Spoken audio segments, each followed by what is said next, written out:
Junta de las radios que piensan.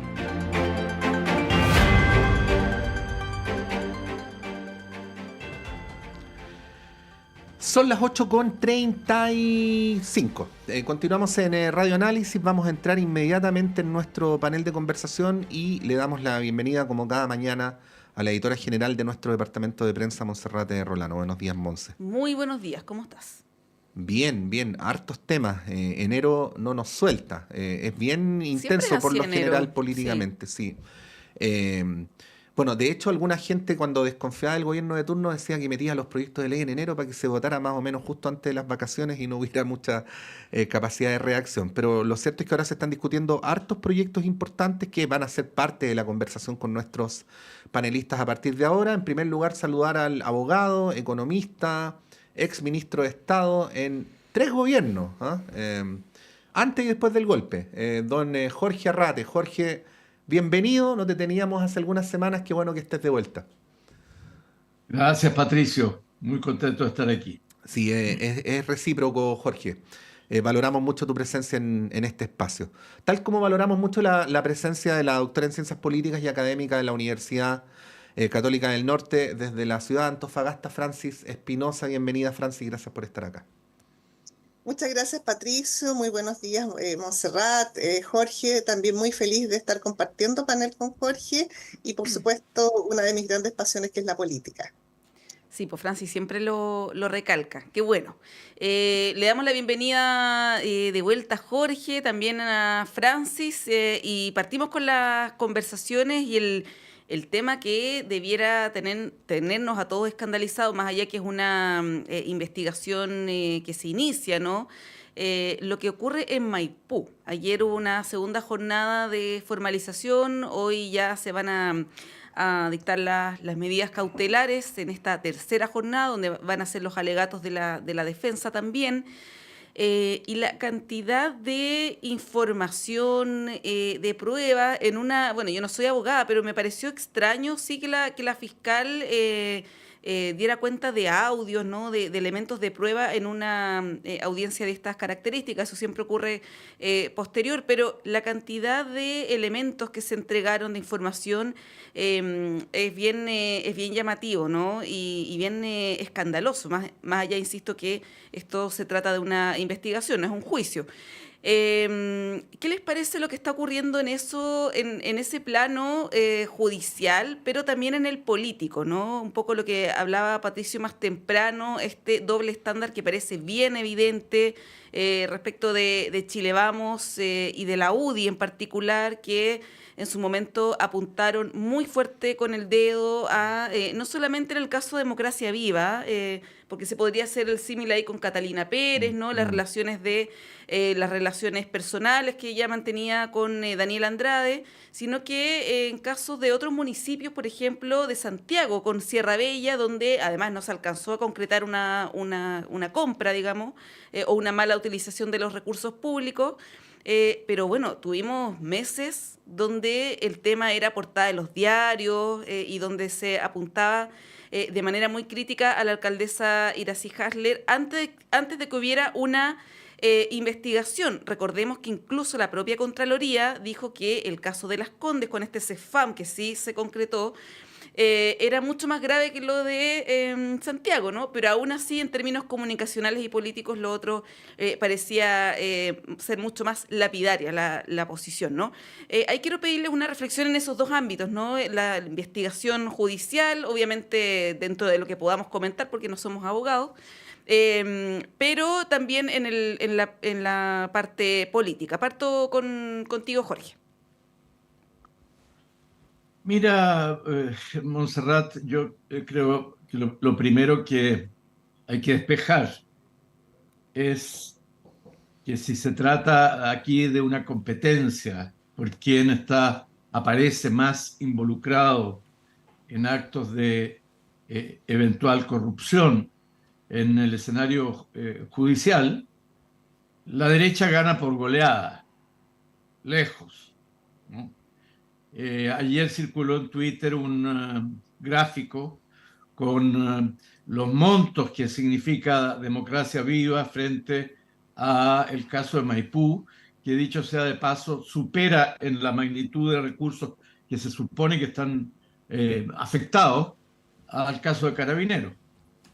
Pero no se trata de eso. O sea, esto no es ni una competencia ingrata, ni se trata de lograr empates, aunque sería legítimo, digo yo, de parte de los sectores de izquierda y centro-izquierda, el buscar empates, por una razón muy simple que ustedes han señalado, tú, Montserrat, en tu introducción, porque la desventaja en materia comunicacional es muy grande. Entonces, la reacción desde los sectores que están en minoría en los medios de comunicación es una reacción que a veces incurre en esta perspectiva de decir, bueno, pero los otros son mucho más. Eso está claro. La corrupción de la derecha es mucho más grande que la corrupción en que hay comprometida gente de izquierda o centroizquierda. El tema central para el país es cómo terminar, cómo atacar mejor la corrupción. Y particularmente, yo diría, en los municipios. Yo creo que los municipios están muy afectados.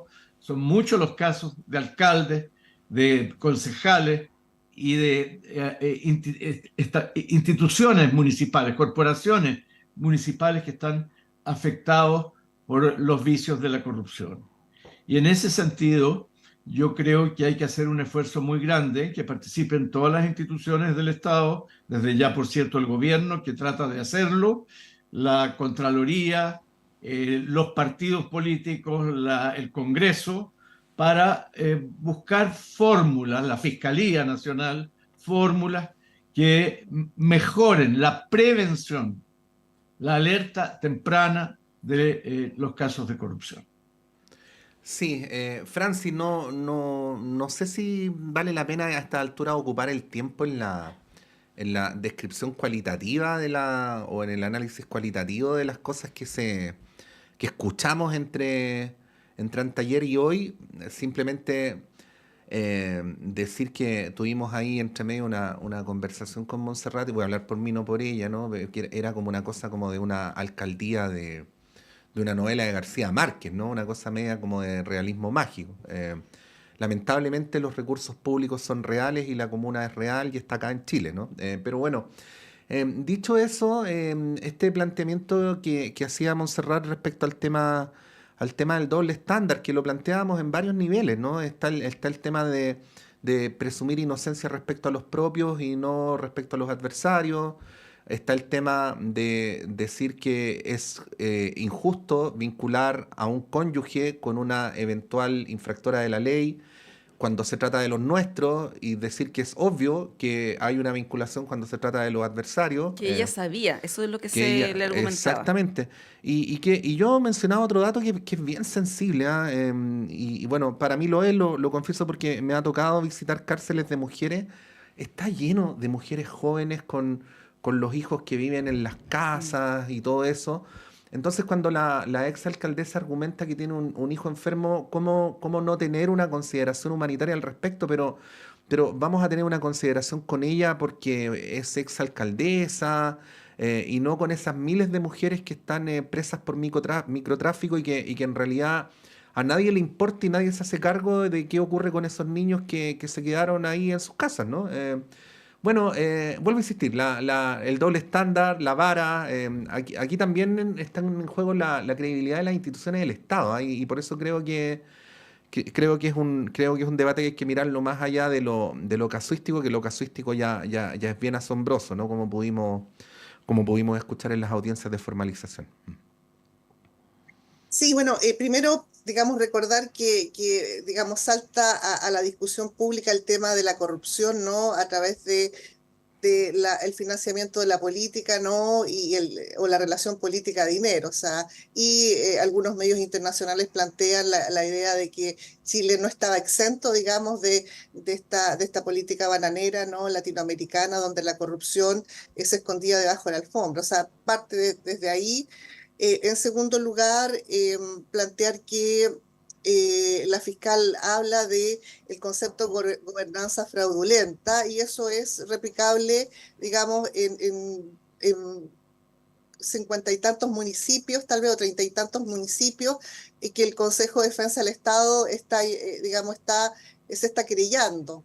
Y por otra parte, digamos, la comisión Engel, que es una comisión que se instaló en el gobierno de la expresidenta Bachelet, digamos, dejó un poco en deuda el tema, digamos, de ponerle ojo a la escasa fiscalización de los procesos en las municipalidades. Entonces, yo creo que hay varias variables ahí que inciden y que debiéramos plantearlo, digamos, cómo se construye este modelo de gobernanza fraudulenta, que ya lo hemos visto en Carabineros, que lo hemos visto en las Fuerzas Armadas. Entonces, cómo se va construyendo y de qué manera finalmente la escasa robustez de la institución impacta a que no haya fiscalización para ir parando o para no generar, digamos, estas prácticas. Eso es lo primero. Lo segundo, yo creo que la discusión que usted me lleva, Patricio, es necesariamente una discusión de género, por una parte, una discusión de si la justicia es justa para todos y todas, todes tal vez, ¿no? Yo tengo la impresión, y dado que estoy haciendo un curso de política exterior feminista con la universidad de ustedes, que lo tengo más ratito, me parece que es por lo menos discutible, ¿no? O puesto en tela de juicio, como es noticioso que las mujeres, el caso de la ex alcaldesa nuestra, Karen Rojo, que finalmente por menos peso, digamos, acomete toda una acción y está detenida, ¿no? Fuera del país. O sea, digamos, cómo los medios también contribuyen a generar noticia de que el caso impacta a las mujeres, y las mujeres, digamos, debiéramos dar siempre la prueba de la blancura, ¿no? Constantemente en todos los ámbitos. Y es por eso que, digamos, ahí meto un poquito la ideología, es por eso que en el caso de Catalina Pérez, ¿no?, se le relaciona, o en el caso de otros casos también acá en la región, también se les relaciona directamente con sus parejas y se les culpa, digamos, por las acciones de su pareja. Pero en el caso de Yasna Proboste, por ejemplo, que seguramente también tiene muchas más espaldas políticas, ella lo deja claro y no se le culpa tanto por su pareja. Ahora, yo comparto su punto de vista, Patricio, de que, digamos, ¿por qué no debiera ir Katy Barriga a prisión? Y sí, digamos, Karen Rojo debió ir a prisión porque no tenía hijos, o porque no estaba en este proceso del cuidado. Yo tengo la impresión de que en este caso la justicia debiera ser pareja para todos, y también muchas hemos reclamado la necesidad de mirar la justicia también con una visión de género. Y en esa visión de género, a lo mejor el tema del cuidado, que a lo mejor es de los hijos, pero también de los padres, debiera estar presente en las decisiones. Entonces, puede que sea extremadamente impopular lo que estoy diciendo, pero me parece que es interesante por lo menos discutir el tema de género en este tipo de situaciones que involucran mujeres, digamos, que son noticia por ser mujeres, y eso me parece preocupante. Sí, Jorge, bueno, hablamos de la parte política, judicial, pero yo quiero ir también a otra arista que de alguna manera lo mencionaba Francis. ¿Qué es lo que ocurre en general en los municipios? Porque este año hemos visto hartos casos. Hace un par de semanas entrevistábamos a María Jara Quemada, que ya nos comentaba que son 640 las investigaciones en 2023 respecto de alcaldes y funcionarios municipales. De hecho, ella lo plantea de esta manera: hay más investigaciones que municipios en el país. Y hace una crítica bien profunda a los partidos políticos que no se hacen cargo de los candidatos que llevan. Y bueno, y después de estas investigaciones también muchos se desentienden, ¿no? A propósito de lo que estamos hablando de Maipú, que la alcaldesa no es militante de la UDI, pero fue en cupo de la UDI. De hecho, si uno revisa para atrás, presidentas de la UDI como Jacqueline Van Rieselberghe la propuso como candidata presidencial del sector. y no fue la única, digamos. Entonces, hay un tema ahí respecto de qué pasa con los partidos políticos que no se hacen cargo respecto de sus candidatos cuando cuando entran en este periodo de investigaciones en la justicia. Y lo otro que es interesante, que hemos hablado hartas veces acá, Jorge, ¿por qué no hay una modificación en términos legislativos, legales? Porque propuestas hay, o sea, la misma María Jara Quemada lo ha expuesto varias veces, por ejemplo, para modificar el funcionamiento de las corporaciones municipales, ¿no?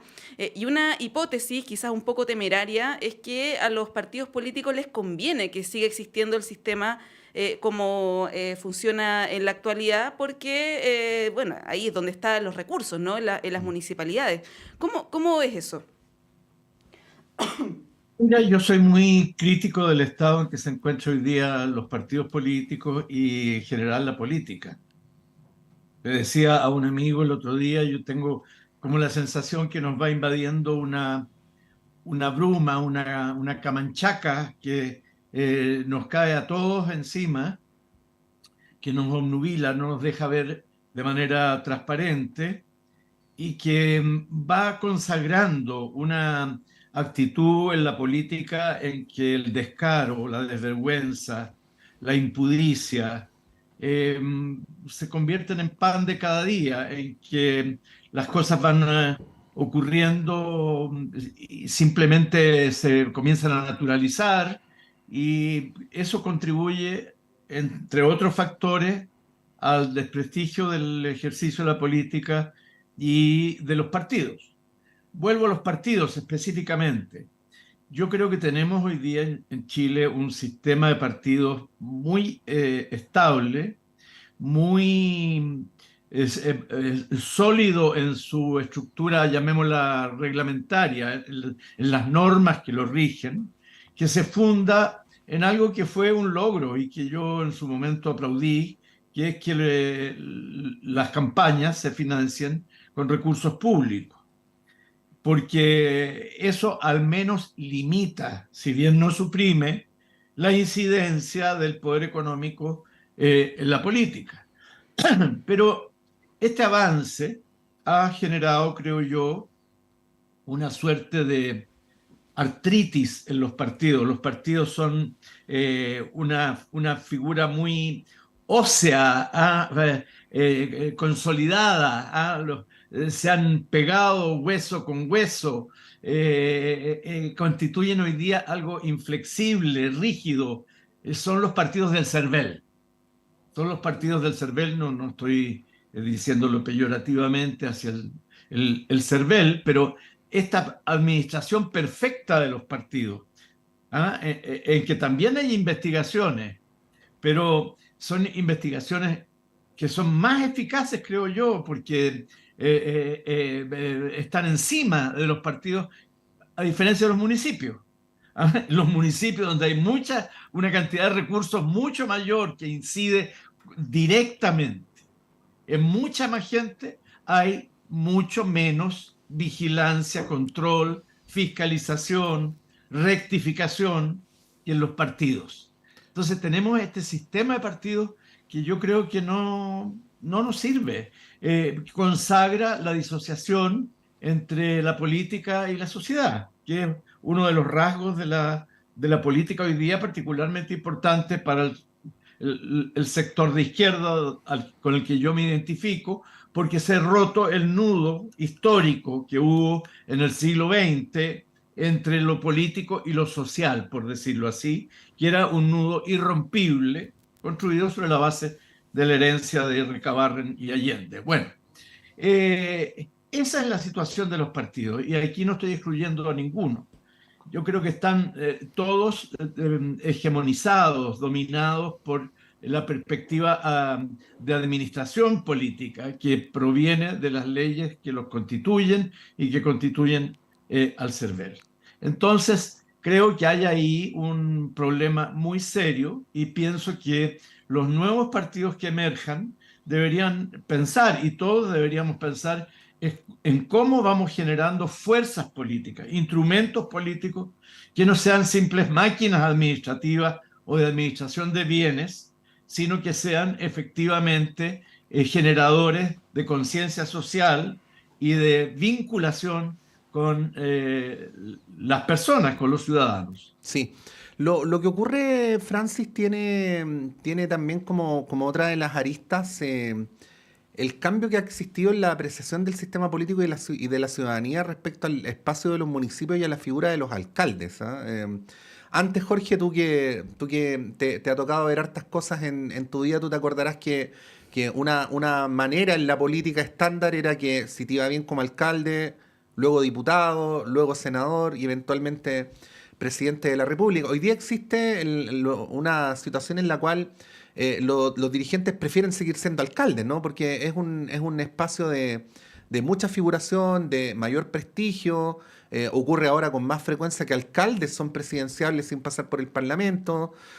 Podría seguir poniendo ejemplos, no quiero extenderme, pero solo a pito de lo que estoy hablando, leía un artículo ahí en un matutino sobre la fiesta de los abrazos del fin de semana pasado, y el que se sacaba más fotos era el alcalde Jadwe, estando ahí mismo los ministros, los senadores, los diputados. Bueno, ¿por qué digo todo esto en el marco? Porque termina resultando inhabitual que los alcaldes sean destituidos durante su gestión.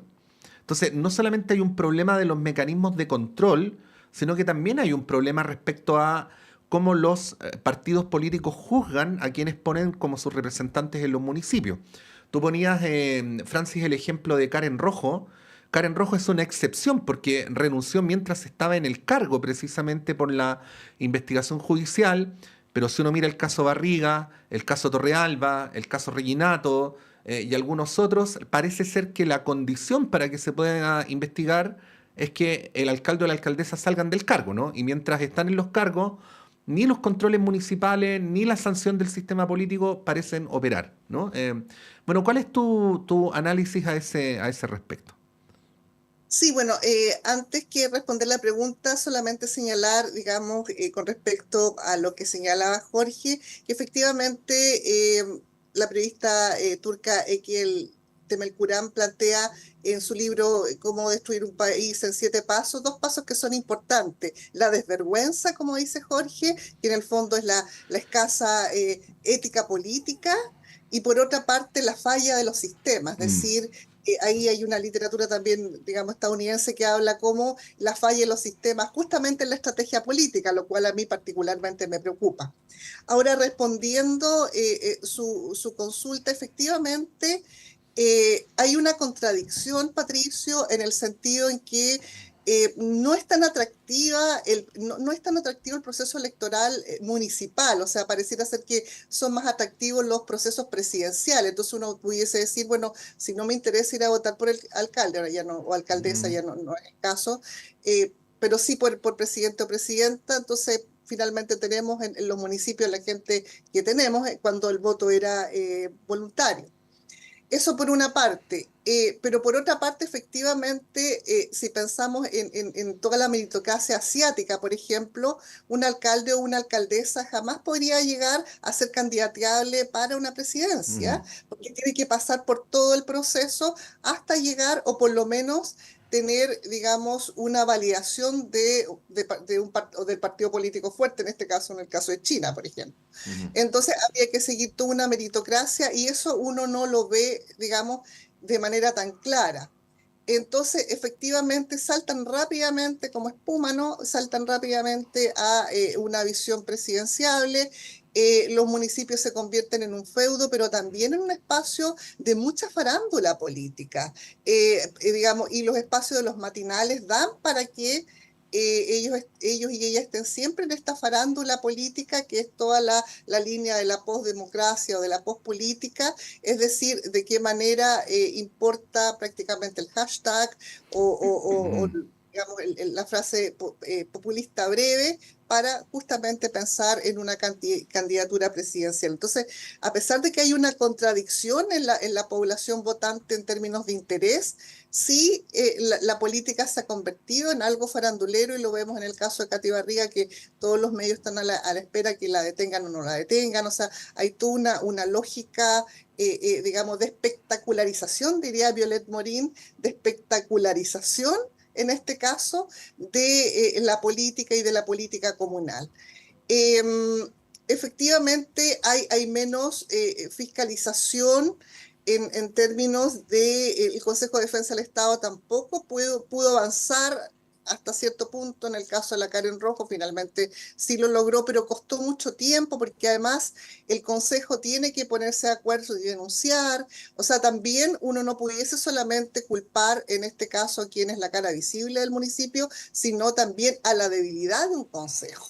Entonces, frente a eso, creo que, digamos, me preocupa esta situación de que digamos, la mala gobernanza sea la estrategia política. Y yo creo que eso hay que ponerlo de manera significativa en la discusión pública o en la opinión pública. Bien, vamos a... Sí, Jorge. Mira, quería agregar, solamente pensaba cuando escuchaba las palabras de Francis. Hay algo que no debemos olvidar. En realidad, este fenómeno es un fenómeno que tiene especificidades en nuestro país, pero que también tiene ciertas características internacionales.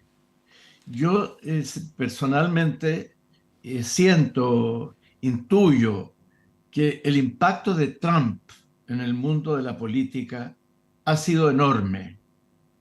Cuando hablamos de descaro, cuando hablamos de desvergüenza, cuando hablamos de impudicia, es el primer ejemplo que a mí se me viene a la cabeza. Y es el presidente de la que es todavía la primera potencia mundial, en estrecha competencia ya con China, pero es Trump. Trump está farandulizando ahora su candidatura presidencial con éxito. Acaba de ganar Iowa en las primarias, pero él se enfrenta a los jueces, se dirige de mala manera a los tribunales, le llaman la atención. Todo esto sale todos los días en los diarios, le da presencia, y él reconoce aquel viejo principio de que tenía algún desvergonzado que decía que lo importante no era aparecer bien en los medios, sino que lo importante era aparecer, y punto. Eso era lo bueno. Bueno, yo creo que si miramos esa elección presidencial en Estados Unidos, resulta que el otro candidato también tiene un hijo que está fuertemente comprometido. Es muy desolador, ¿no? En Perú, los 4 o 5 últimos presidentes de la República han estado presos, ¿no? La expresidenta en Argentina vive permanentemente involucrada en procesos en su contra, en la justicia argentina, etc. O sea, hay un cierto fenómeno internacional. Sí. ¿Será, pregunto yo, será que la sociedad se ha mercantilizado a tal punto, con todo lo que significa mercantilizarse, pensar a través de la ley del mercado, que esa desvergüenza, ese pragmatismo que significa la desvergüenza, se ha difundido de esa manera?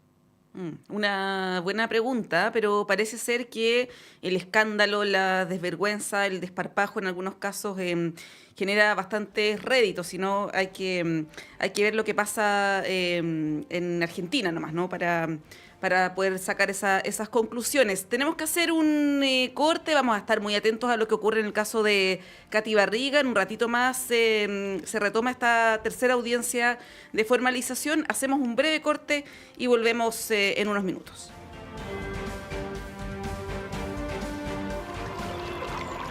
Aguas Trayén o Cascada en Mapudungún es la mejor agua purificada con tecnología de última generación. Para más información, visite su página web www.aguastrayen.com.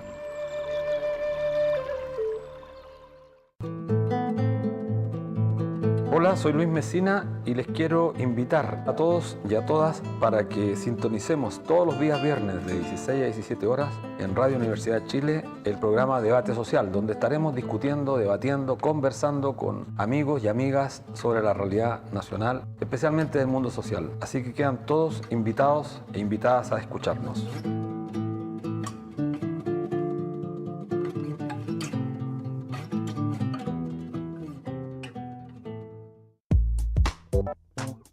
En Radio Universidad de Chile queremos invitarlos a escuchar de lunes a viernes a las 10 de la mañana Semáforo, un espacio del Departamento de Prensa de la Radio que Piensa para encontrarnos con quienes están transformando el mundo desde la cultura y la sociedad civil.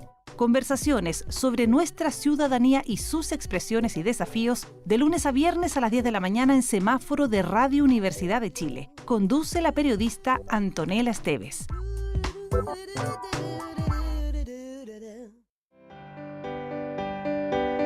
Radio Universidad de Chile los invita a escuchar Herencia y Coherencia, historias que cambian vidas, un programa del Centro Desarrollo Sistémicos CERVAL, conducido por Susana Muñoz Aburto. Escúchenos todos los sábados de 14 a 15 horas en el 102.5 FM Radio Universidad de Chile.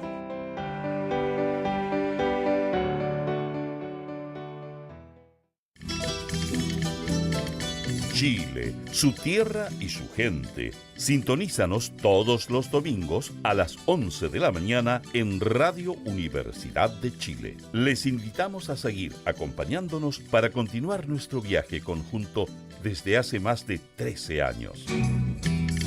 Como siempre, seguimos en la senda de la conservación del patrimonio natural y cultural que da identidad a nuestro país diverso y emblemático. Les esperamos los domingos a las 11 de la mañana en el 102.5 FM para compartir con Chile, su tierra y su gente.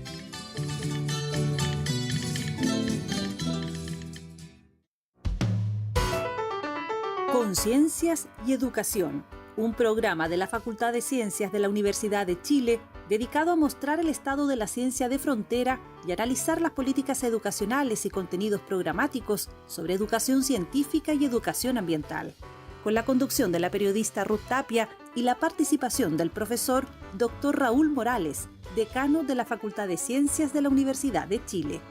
Conciencias y Educación, un programa para una ciudadanía más demandada en los avances científicos, tecnológicos y ambientales. Todos los viernes a las 12 horas en el 102.5 FM y radio.uchile.cl.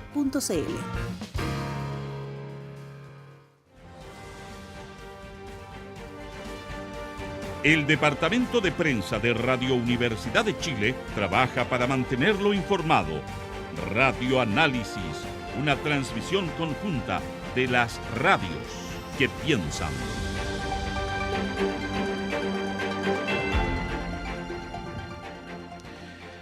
Bueno, son las 9:08, continuamos en Radio Análisis en este panel de conversación de día jueves.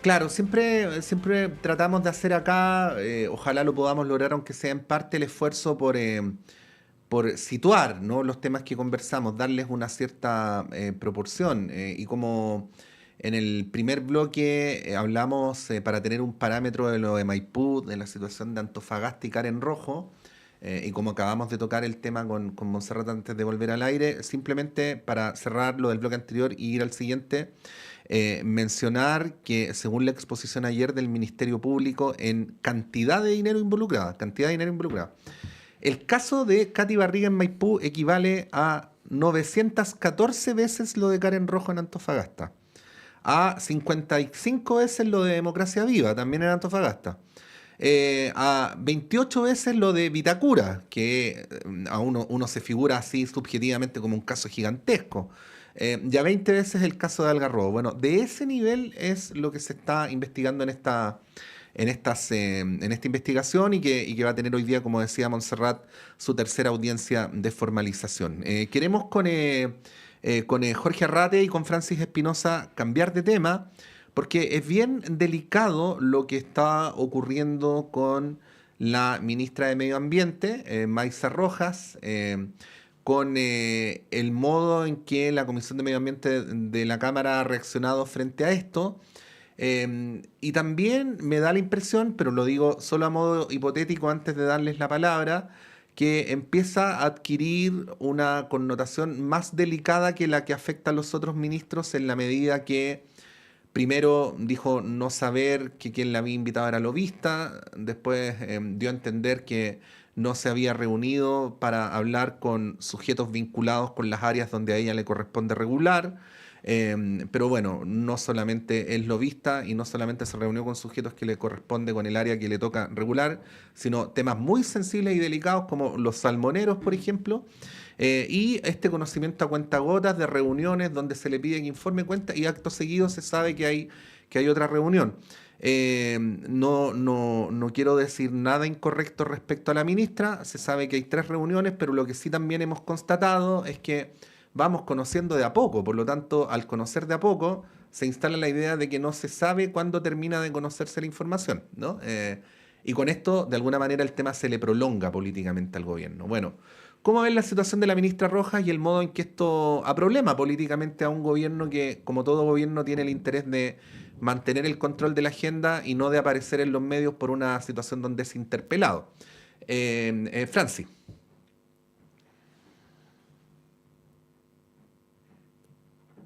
Ustedes habían tocado un poco el tema, digamos, ideológico, político en el bloque anterior, y también queda la sensación, ¿no?, que en este caso la cuestión ideológica política de la oposición también, y ahí también vuelvo a meter el tema de género, involucra o ataca de manera un poco más voraz, en este caso, a las mujeres a las ministras que a los ministros. O sea, por lo menos lo hemos visto en este gobierno. No sé si lo vi tan claro en el gobierno pasado.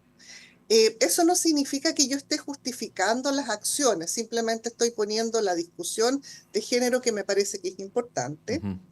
Y en segundo lugar, también me parece importante discutir la necesidad, digamos, como un poco se dice que la esposa del César tiene que ser y parecer, es decir, de qué manera estas reuniones debieron ser, en este caso, informadas como en la plataforma que tiene que ver también con reuniones de carácter lobista. En una columna yo incluso hago un análisis comunicacional, digamos, de quién digamos, es el mediador de quién es el mediador de estas reuniones, en qué contexto se da, en qué espacio, digamos, fuera justamente, es como que se hablara de la política fuera de la política, y eso es imposible. O sea, temas, digamos, tan importantes, con actores que están involucrados directamente en conflicto de intereses, evidentemente todo afecta a la política y eso tiene que ser transparentado políticamente. Pero aquí la Comisión Engel también, Pedro Engel señala que también quedaron en deuda con, digamos, la ley del lobby. Entonces, también ahí, en este caso, la mala gobernanza o la mala normativa justamente es la estrategia política. Eso es lo segundo. Y lo tercero, que me parece que aparece también en una columna de un diario de tiraje nacional, esta necesidad de la clase política de estarle torciendo la nariz a la realidad, cuando toda la ciudadanía se da cuenta que esos son actos inapropiados, que debieron haber sido estipulados normativa y éticamente en un espacio, y que se están, digamos, dando o que se dieron en otro espacio, que es un poco lo que yo llamaba la política de alcoba, es decir, cómo los espacios privados son cada vez espacios políticos. Y por eso hay que tener en cuenta que, digamos, todo lo privado es político, que las feministas plantean eso, ¿no? Entonces me parece que eso y, digamos, el otro problema que tiene el gobierno, ¿no?, que quien explica se complica, la manía de siempre estar tratando de dar explicaciones que al final van complicando más y van estirando más el elástico político que complica, en este caso, valga la redundancia, al gobierno. Entonces hay una serie de elementos que finalmente tienen que ver con transparencia que exige la ciudadanía y que la clase política pareciera ser que todavía no entiende, que eso, a raíz de las redes sociales y de la transparencia de la información tiene que estar presente como corresponde. Sí, ahí, Jorge, bueno, ¿cómo ves tú esto en tu calidad de exministro en varias ocasiones, la permanencia de la ministra Rojas, por lo que comentaba Pato, pero también por esta desconfianza que hay en el Congreso? Recordemos lo que le ocurrió al ministro Jackson cuando era ministro de las Express, donde desde el Senado le hicieron la cruz por varias razones que no voy a enumerar ahora, Claro, pero con el agravante de que ahora es transversal, o sea, no hay sí. solamente molestia de los Eso parlamentarios. iba a decir, porque es desde el Partido Comunista hasta el Partido Republicano en la Comisión de Medio Ambiente. El diputado Félix González del Partido Ecologista decía que ya se rompieron las confianzas, que la discusión prelegislativa con la ministra ya no va más. Eso no lo definen tampoco los parlamentarios. Y la confianza es de lo que importa si la tiene el presidente, no los parlamentarios. Pero hay una situación compleja en el Congreso con los parlamentarios oficialistas. Esto también se replica en el Senado. ¿Cómo ves la permanencia de la ministra Maysa Rojas en estas circunstancias? Porque lo que también planteaban ayer los parlamentarios, creo que era Camila Musante, integrante de la comisión, es que la ministra Maysa Rojas tuvo la oportunidad la semana pasada en una sesión de la comisión para aclarar todo esto. Le preguntaron explícitamente y ella dio a entender que había habido una reunión. Entonces, cuando se conoce esto de la tercera ya, evidentemente que hay un tema de credibilidad que es complejo. ¿Cómo ves ese escenario, Jorge?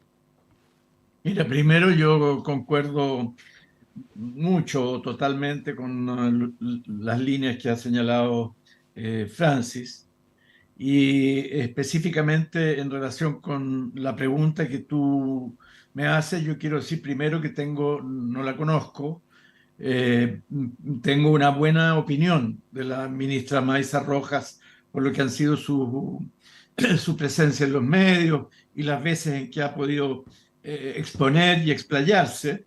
Pero que efectivamente creo que ella ha incurrido en errores en su conducta que han conducido a esta situación de desconfianza que es manifestada por los parlamentarios de todos los partidos.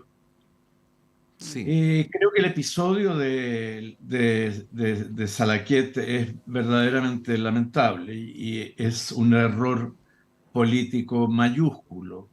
No entiendo cómo a alguien se le podía escapar esto, de modo que aquí estoy refiriéndome a todos los que asistieron a estas reuniones. Yo creo que no debieran haber asistido a la reunión de un lobista, menos todavía de un lobista que estuvo cuestionado en tribunales, en fin. Pero así son las cosas. La política está hecha también de cabildeos, está hecha también de conversaciones, pero no todas las conversaciones ni todos los cabildeos son legítimos. Que se reúnan 4 o 5 parlamentarios de distintos partidos a comer en un reservado, un restaurante, para ponerse de acuerdo sobre un proyecto es enteramente legítimo. Es parte del ejercicio de la política. Eso no tiene por qué hacerse en el medio de la Plaza de Armas. Pero hay cosas que no pueden hacerse sino en el medio de la Plaza de Armas. Como es, por ejemplo, reunirse con un lobista. Además, esto es muy paradojal. Este es un lobista de derecha. Y la derecha está acusando a el gobierno, la izquierda y la centroizquierda de reunirse con un lobista de sus filas, porque la derecha nunca ha renegado tampoco de Pablo Salaquet. Sí. Sigue siendo una figura que está ahora en otro ámbito. Ahora, el presidente de la República es quien resuelve sobre los ministros, no son los parlamentarios. No estamos en un régimen parlamentario ni en un régimen semipresidencial. Estamos en un régimen presidencial y es el presidente el que tendrá que adoptar una resolución. Por cierto, que los parlamentarios inciden y ya lo saben. Ustedes han señalado el caso del ministro Jackson, al que se persiguió implacablemente tratando de vincularlo a actos de corrupción y que ha motivado ahora un buen gesto de parte del ministro, que es querellarse en contra de quienes lo acusaron de haber sido el jefe de una banda de ladrones. Entonces, esperemos qué es lo que hace el presidente. Yo no me voy a pronunciar porque creo que esta es una materia muy delicada. Efectivamente, yo fui ministro y aprendí que los ministros dependen absolutamente del presidente. Yo creo que muy exageradamente a veces del presidente. El presidente los designa, el presidente los saca, el presidente hace lo que quiere con los ministros y los ministros tienen que atenerse a esas normas. Incluso a veces es difícil para los ministros irse. Lo digo por experiencia personal, porque quise varias veces irme, no pude, porque hay un viejo aforismo de los viejos políticos que dice: los ministros no pueden irse hasta que no se les abre la puerta. El presidente les tiene que abrir la puerta. Bueno, entonces aquí esperemos qué es lo que resuelve el presidente Boric y si hay alguna explicación adicional que pueda dar la ministra Rojas, cuya buena fe yo realmente, mi intuición me dice que no está puesta en duda, pero sí creo que ella ha cometido errores por falta de entendimiento de lo que es la política. Ella viene de un área muy específica y eso la ha hecho incurrir en este tropiezo. Oye, disculpa, Pato, pero se me había olvidado, a propósito de lo que dice Jorge, la famosa carta de la UDI donde se le imputaban delitos al ministro Jackson de ser el responsable del robo de los computadores, a propósito de lo que hablábamos en el bloque anterior de Katy Barriga, del doble estándar. Sí, breve mención, tú decías Jorge, ministros progresistas yendo a la casa de un lobista de derecha. Bueno, lo que narran los artículos periodísticos es que Salaquet no tenía mayores vínculos con el mundo progresista y que buena parte de ellos los consiguió a través del exdiputado y exministro Jorge Insunza, ¿no? Que recordemos tuvo que renunciar en el segundo gobierno de la presidenta Bachelet a su cargo como ministro secretario general. Jorge el Breve le decía. Claro, ministro secretario general no me acuerdo si era de la presidencia, ¿no? De la Express, sí. Porque se descubrió que mientras era presidente de la Comisión de Minería en su periodo anterior como parlamentario, le vendía, iba a decir entre comillas, me retracto, vendía, literal, ¿no? Informes a Antofagasta Minerals del grupo Luxich, ¿no? Y él en ese momento también dijo que no era lobby, que no era corrupción ni nada por el estilo. Entonces, bueno, eso. Francis, no sé si hay algo que agregar. No, yo quería agregar a eso que dice Patricio. Sí, bueno, Jorge es hijo de un gran amigo mío que ya está muerto y por el que tuve siempre tremendo respeto y participamos juntos en muchas actividades. Se llamaba Jorge Insunza, pero sí, claro, estoy hablando del padre, ¿no? Sí, Jorge, hijo, fue también el brazo derecho en la consultora que tuvo Cuadra, si ustedes recuerdan, el ex ministro secretario general de gobierno de Pinochet. Yo creo que él también, en cierto modo, se ha relacionado con este mundo del lobby. Y yo quiero agregar que a mí me parece bastante irregular la situación que se ha producido con la que fuera presidenta del PPD, Natalia Piergentili. Porque habría que hacer un cronograma: cuándo, cómo fue a estas reuniones, no fue, etcétera, cuándo prestó asesoría, porque es muy complicado estar yendo todos los lunes a la reunión de presidentes en La Moneda para ver la agenda de la semana, y si eso se produce simultáneamente con estas relaciones con lobistas, es muy complicado.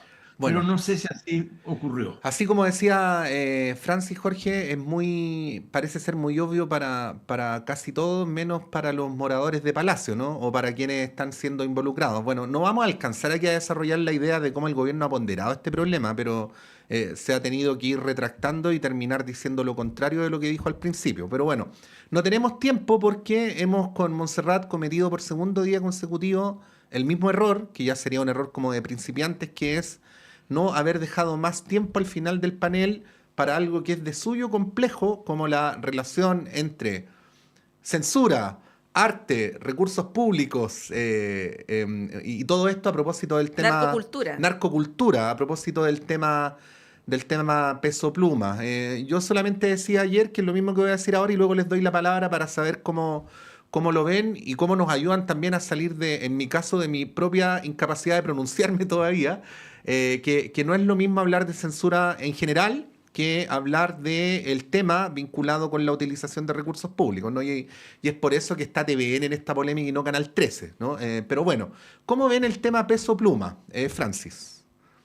Sí, bueno, yo justamente iba a conectarlo con el tema anterior, de qué manera hablamos de la ética en la política. Yo quisiera señalar que efectivamente ha habido como una vuelta a los radicalismos, y en esos radicalismos también pudiésemos decir que la ciudadanía se ha vuelto más fiscalizadora de elementos éticos en la política, y elementos éticos que a lo mejor no necesariamente están presentes en la chimuchina política, y sobre todo en la clase política. O sea, pareciera ser que hay que ser, digamos, de ciertas características desvergonzado, como decía Jorge, o antiético, a lo mejor para ejercer la política. No estoy tan segura de eso, pero la ciudadanía, digamos, exige cada vez parámetros más éticos en esta vuelta a los radicalismos. Y que a lo mejor la clase política no está a la altura de ofrecer esta cosa más, digamos, más moral, digamos, o hay toda ahí la literatura de la moralidad en la política, ¿no? Eso por una parte. En segundo lugar, yo diría que la discusión, por lo menos en visiones progresistas, justamente tiene que ver con, bueno, ejercemos en esta vuelta a los radicalismos censura hacia expresiones urbanas que, digamos, dan cuenta de lo que está ocurriendo. O sea, el problema será que habría que crucificar a cantantes urbanos que dan cuenta de la narcocultura, o generar políticas públicas y de fiscalización que combatan la narcocultura. Yo también me lo pregunto, y siento que tengo una afinidad más por el progresismo. Me parece que es más interesante, digamos, que el Estado se preocupe de generar una buena gobernanza pública y política en contra de la narcocultura, que hacer tanta censura a expresiones que dan cuenta de lo que ocurre en la calle. Entonces, eso, digamos, yo tengo mis contradicciones, pero creo que eso, por ejemplo, tampoco lo he visto en discusión pública. Sí, la discusión, la verdad es que no ha estado muy fina, por decirlo de alguna manera, al punto que el alcalde Carter está pidiendo que se baje a Damas Gratis, que es un grupo musical argentino que se presenta este fin de semana en el Festival del Guaso del Mue, que transmite también televisión nacional. Ha tomado unas derivas medias extrañas el tema, lo voy a decir de esa manera. Jorge. Mira, yo creo que esa deriva que ha tomado el tema es porque habrá que agradecer a Pluma Blanca, ¿cómo se llama? A Peso Pluma, que nos haya puesto en el centro el tema del narcotráfico. El tema del narcotráfico es un tema enorme en nuestro país. Y yo creo que no estamos reaccionando. Se hacen esfuerzos, lo reconozco, pero tenemos que reaccionar todos. Aquí hay un tema nacional, al mismo diapasón, y tenemos que enfrentar lo que es la amenaza más seria a la cohesión social, a la existencia de la democracia, porque como se ha visto en otros países, el narcotráfico puede hacer terminar muy mal la forma como se desenvuelve una sociedad. Entonces Peso Pluma ha puesto esto en el centro, pero Peso Pluma no es responsable del fenómeno. Y como dice Francis, Peso Pluma lo que hace es cantar algo que se ve todos los días, bueno, y se lee en los diarios. Hoy día leo en la mañana que en la semana van 5 muertos en Maipú, y son sicarios, son pandillas relacionadas con el narcotráfico. Entonces aquí tiene que haber, y hay que apoyar al gobierno en todo lo que hace en la dirección de atacar al narcotráfico. Aquí hay gente que se opone, por ejemplo, a que se levante el secreto bancario. La derecha se ha opuesto al levantamiento del secreto bancario, salvo en las condiciones restringidas en que existe hoy día. Eso no puede ser, porque uno de los instrumentos más importantes para perseguir al narcotráfico y a sus mafias es precisamente seguir la ruta del dinero. Entonces, yo creo que tenemos un tema enorme por delante. Y por una parte celebro que se ponga en el centro, pero por otra parte lamento que sea a través de este mecanismo que podría llevar a que censuráramos a Peso Pluma, que quedáramos todos con nuestra alma muy tranquilizada y contenta por haber hecho este acto, este ejercicio contra el narcotráfico, pero no hacer los ejercicios que sí hay que hacer contra el narcotráfico. Por haber matado al mensajero, Jorge, el viejo adagio. ¿Ah? Sí. Perdón, quiero agregar que con el alcohol, acuérdense ustedes de los que son tangueros, y yo creo que aquí debe haber varios que se acercan a esa afición. Bueno, en el tango, en las canciones, el rodeo de los Andes, Comadre Lola, lo que había era alcohol.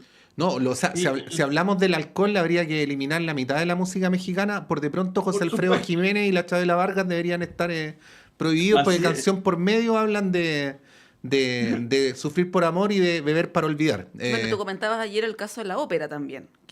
Claro. Bueno, la ópera es el género donde más femicidios se cometen, por lejos. Hay una bien famosa, pero es un ejemplo de decenas, ¿no? Il Pagliacci, donde el payaso termina matando a la mujer y dice la comedia ha terminado, y ahí se acaba la ópera, ¿no? Entonces el tema es súper complejo, por eso hemos tratado aquí como de abrirlo y no de cerrarlo.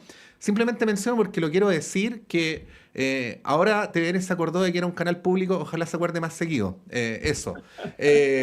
Francis Espinosa, muchas gracias, que estés muy bien. Muchas gracias, un abrazo desde Antofagasta. Bueno, gracias, Jorge Arrate, muchas gracias. Gracias a ustedes. 9:31, breve alto y continuamos con Diana Porras en el estudio con ustedes y con las siguientes conversaciones.